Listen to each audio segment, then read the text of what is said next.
Was ये एक result था गोपाल स्नैक्स का। बहुत क्वेश्चन आते हैं उसके क्योंकि सब बुरी तरह से फंस गए आईपीओ में, और जब से नंबर्स आ रहे हैं वीकनेस बढ़ती चली जा रही है, मार्जिन अच्छे खासे कॉन्ट्रैक्ट कर गए। अवस्थी साहब, आप लोग ट्रैक करते हो क्या? हालांकि गोपाल के नमकीन और फरसान गुजरात में ही मिलते हैं, मुझे नहीं लगता कोलकाता में देखा होगा। आपने देखा है क्या? मैं ट्रैक भी नहीं करता था।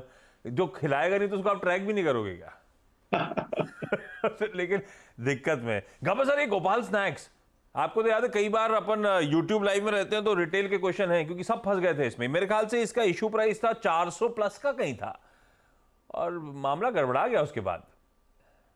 लेकिन अभी जो बार बना हुआ है गोपाल स्नैक्स का, आप ट्रेड कर रहे हैं 344 में, इसमें थोड़ी एक उम्मीद जाग उठी है और लगता है कि यहाँ से एक अपमूव मिलना चाहिए। सेटअप तो ओके लगता है। अब ये नेक्स्ट बार ऊपर चला जाएगा विक का, चाहे 370 301 बार 80 चला जाएगा तो इसमें सुधार आएगा। तो मेरे ख्याल से यहाँ पर लेने लायक है, स्टॉप लगाना चाहिए 320 के नीचे का। और किसी के पास है तो होल्ड कीजिए। वैसे गोपाल स्नैक्स में लगता है एक अपमूव मिलना चाहिए, काफी बार आया है यस जब हम शो करते हैं।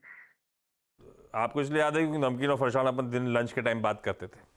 अच्छा, रिटेल के फेवरेट क्वेश्चन से याद आया, आज सीएनबीसी आवाज का जो 12:27 का फ्राइडे स्पेशल है ना, वो ऐसे ही रिटेल के जो सबसे ज्यादा क्वेरी, सबसे ज्यादा सवाल आते उस पर बेस्ड है।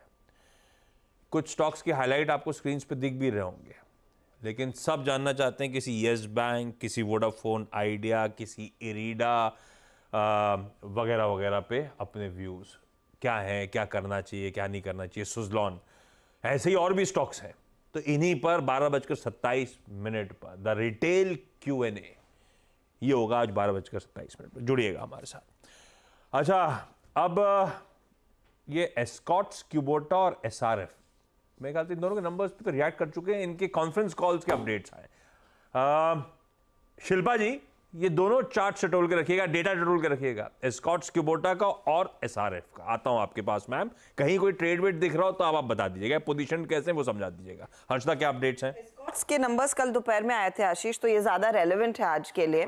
FY25 में कंपनी कह रही है इंडस्ट्री वॉल्यूम ग्रोथ ट्रैक्टर की लो से मिड सिंगल डिजिट के आसपास रहने के आसार हैं। Q1 की डिमांड फीकी रहेगी क्योंकि लोअर रबी का आउटपुट आया और इलेक्शन का भी इंपैक्ट रहेगा। डिमांड कब पिकअप होगी वो इंपॉर्टेंट है। तो एस्कॉट्स का मैनेजमेंट कहता है कि अगस्त के बाद ही डिमांड पिकअप होने के आसार हैं। इन्होंने FY25 के लिए कैपेक्स गाइडेंस दिया है करीब करीब 300 करोड़ रुपए का, जहां पर पिछले साल इन्होंने 175 करोड़ खर्च किया था, तो लगभग वो कैपेक्स डबल होता हुआ दिखाई दे रहा है। एसआरएफ के केस में कॉन कॉल में उन्होंने कहा कि केमिकल बिजनेस 20% ग्रो करेगा FY25 में, मार्जिन 26 से 27% के आसपास रहते हुए दिखाई देंगे। ये एसआरएफ है, एस्कॉट्स नहीं। यहाँ पर वो कह रहे हैं कि कैपेक्स करीब 800 से 900 करोड़ के आसपास होता हुआ दिखाई देगा, और एंटी डंपिंग ड्यूटी जो हटाई गई है रेफ्रिजरेंट गैस पर, उसका एक इम्पैक्ट थोड़ा सा लिमिटेड रहेगा अर्निंग्स पे, तो वो भी आप जहन में रखिएगा। मॉर्गन स्टैनली ओवरवेट है, टारगेट 2555 का दे रहा है एसआरएफ पे। यूबीएस टारगेट दे रहा है बाय कॉल के साथ 2700 का। मॉर्गन को लगता है कि ग्रेजुअल इंप्रूवमेंट FY25 के साल में इस कंपनी में आता हुआ दिखाई देगा। ये भाई साहब अपडेट्स आते हुए, एस्कॉट्स की तो खैर कमेंट्री खासी चैलेंजिंग। क्या लग रहा है शिल्पा जी, दोनों में से कहीं कोई ट्रेड या पोजीशन कैसे ये स्टॉक्स? जी, एसआरएफ की बात करेंगे तो मुझे लगता है काफ़ी अच्छे से प्लेस्ड है। एक बार ये 2300 के ऊपर सस्टेन करता है तो स्टॉक में आपको बहुत क्विक मूवमेंट टुवर्ड्स 2440 तक आएगा, लेकिन 2300 में बहुत aggressive call and put writing दोनों है, तो हम लोग को वेट करना चाहिए। Stock is trading at around 2286, तो अगर आज ये 2300 के ऊपर सस्टेन करता है तो ये आपके लिए एक अच्छा ट्रिगर है, जहाँ पे आप आराम से 100 से 150 पॉइंट्स के लिए अपसाइड के लिए आप यहाँ पे प्ले कर सकते हैं। लेकिन एस्कॉट्स की बात करेंगे तो एस्कॉट्स में यहाँ पे सपोर्ट और रेजिस्टेंस में रिस्क रिवॉर्ड थोड़ा फेवरेबल नहीं है, तो इमीडिएट बेसिस में यहाँ पे ना सेल हम लोग रेकमेंड कर सकते हैं ना बाय, बिकॉज सपोर्ट यहाँ पे आपको 3420 से लेके 3380 के जोन्स में आएगा, और ये अभी स्टॉक ट्रेड कर अराउंड 3470, तो रिस्क रिवॉर्ड सेल के लिए भी इतना फेवरेबल नहीं है, बिकॉज आपका रेजिस्टेंस जो है वो भी 3520 पे है, तो it is like in between. तो अभी के लिए थोड़ा वेट कर सकते हैं। अगर ऊपर खुलता है और 3500 के ऊपर नहीं जाता है तो आप सेल कर सकते हैं, या फिर अगर नीचे गिर जाता है तो 3420 जोन्स के अराउंड आप इसमें बाय कर सकते हैं। ओके, ये हो गए भाई साहब इन दोनों इंटरेस्टिंग स्टॉक्स पे चर्चा, एस्कॉट्स क्यूबोटा और एसआरएफ जिनकी कमेंट्रीज आई। अब चलिए बाकी के आज के सारे स्टॉक्स से न्यूज। हर्षदा और क्या रडार पे हमारे यहाँ पर पहले तो वो इंश्योरेंस डेटा के नंबर्स पर एक बार नजर डाल लेते हैं, जहां पर आपको ध्यान रखना है कि ये अप्रैल का महीना बेहतर साबित हो रहा है। एलआईसी के केस में प्रीमियम ईयर ऑन ईयर 113% बढ़ा, कुल एपीई में 31% की बढ़त, 18% का इजाफा रिटेल एपीई में। एचडीएफसी लाइफ 4.3% प्रीमियम में इजाफा है, इनके रिटेल एपीई में ज्यादा वृद्धि देखने को मिल रही है। और आईसीआईसीआई प्रू लाइफ के केस में नंबर सारे अच्छे हैं, 28% प्रीमियम बढ़ा है, कुल एपीई 36% बढ़ी है, रिटेल एपीई करीब 72% बढ़ता हुआ। ऐसा ही मैक्स लाइफ का 41% का प्रीमियम पिकअप है, कुल एपीई 35% बढ़ता हुआ, 32% रिटेल एपीई बढ़ा है।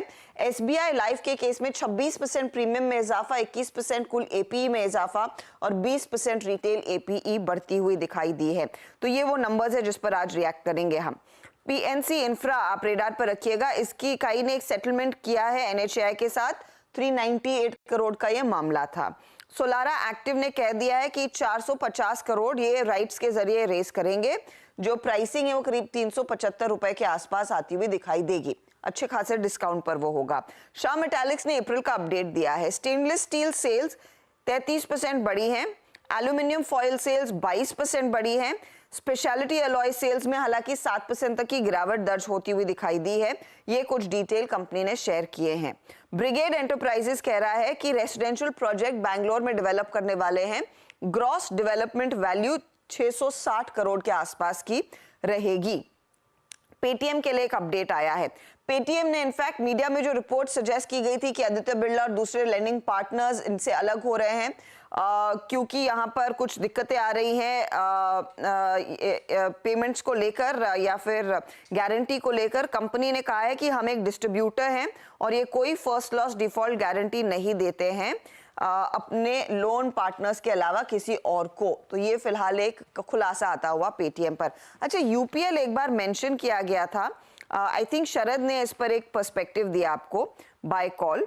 यहाँ पर बेसिकली बॉम्बे हाईकोर्ट में एक मामला यूपीएल ही लेकर गया था, जहां पर इनके प्रोमोटर्स ने कुछ शेयर गिफ्ट के तौर पर किसी को दिए थे। तो बॉम्बे हाईकोर्ट ने फाइनल कह दिया है कि कैपिटल गेन्स टैक्स पेएबल नहीं रहेगा transfer of shares by way of gift. इसीलिए शायद वो यूपीएल पर आज नजरें वैसे भी होनी चाहिए।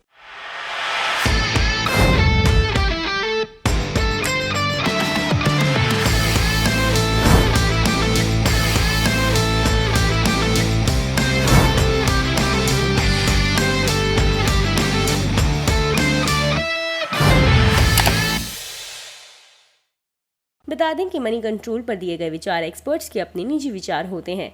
वेबसाइट या मैनेजमेंट इसके लिए उत्तरदायी नहीं है। यूजर्स को मनी कंट्रोल की सलाह है कि कोई भी निवेश निर्णय लेने से पहले सर्टिफाइड एक्सपर्ट की सलाह लें।